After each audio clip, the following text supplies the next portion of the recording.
یہ تاریخ گواہ ہے، جب بھی اس ملک میں آمر ڈکٹیٹروں نے قدم رکھا تو اس کا سب سے پہلی مخالفت جو بغاوت کی ہے اس کالا کوٹ نے کی ہے، کالے ٹائی نے کی ہے۔ آج بھی اس ملک کے اندر اگر جمہوریت کو بتانا چاہتے ہو، آئین کو بتانا چاہتے ہو، قانون کی بالادستی چاہتے ہو، تو تمام وکلاء کو بغیر کسی تقسیم کے، بغیر کسی تفریق کے میدان میں ہونا پڑے گا اور نکلنا پڑے گا کہ ہم ایک ہی نعرہ لگائیں، آئین کی بالادستی، قانون کی حکمرانی۔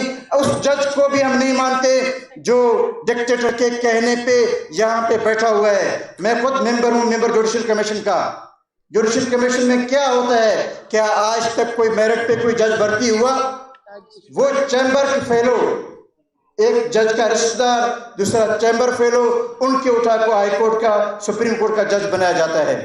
چوتھے نمبر، پانچویں نمبر جج کو آپ اٹھا کے سپریم کورٹ میں لاتے ہیں۔ پھر آپ یہ نہ روئیں کہ پھر ہمارے عمران خان کے کیس میں کیوں فیصلہ دیر سے آتا ہے، پرویز الہی کے کیس میں کیوں فیصلہ دیر سے آتا ہے، نواز شریف کے کیس کا فیصلہ کیوں مختلف آتا ہے۔ ہاں، یہ اس لیے مختلف آتا ہے کہ یہ جو لائے گئے جج تھے وہ میرٹ پہ نہیں ہیں، یہ ان کے اپنے لائے ہوئے جج ہیں۔ جب وہ بولیں گے تو فیصلہ کریں گے، جب نہیں بولیں گے تو فیصلہ نہیں کریں گے۔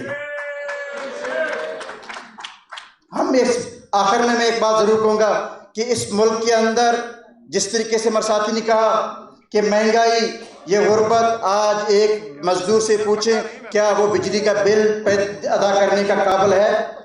کیا وہ جو دن دیہاڑی کمانے والا، کیا وہ شام کو اپنے بچے کے لیے، گھر والوں کے لیے وہ آٹا خرید کے لے جا سکتا ہے؟ اس ملک میں کروڑوں کی تعداد میں ایسے لوگ ہیں جو بیچارے بے گھر ہیں، دیہاڑی طور پر وہ مزدوری کرتے ہیں، لیکن آئی ایم ایف کے قرض تلے جو اربوں ڈالر ہیں، کیا اربوں ڈالر ان غریبوں نے لیے ہیں یا ان اشرافیہ نے لیے ہیں؟ جنہوں نے اربوں ڈالر لیے ہیں، ہم یہ مطالبہ کرتے ہیں کہ احتساب ہو، سب سے پہلے ججز کا احتساب ہو، جرنلسٹ کا احتساب ہو، سب کا احتساب ہو، بیوروکریٹ کا ہو، کرپٹ بیوروکریٹ کا ہو۔ اس کے بعد پھر ہم یہ سمجھیں گے کہ اس ملک کے اندر آئین کی بالادستی ہوگا۔ جب ہم احتساب نہیں کریں گے، ججز کو احتساب کے دائرے میں نہیں لائیں گے، جرنلسٹ کو احتساب کے دائرے میں نہیں لائیں گے، کرپٹ بیوروکریٹ کو احتساب کے دائرے میں نہیں لائیں گے، تب تک ملک کا حالت یہ ہوگا۔ میں آخر میں تمام وکلاء سے یہ گزارش کروں گا کہ آئیں، یکجا ہو جائیں، آئین کی بالادستی، قانون کی حکمرانی کے لیے اپنا کردار ادا کریں۔ Thank you very much.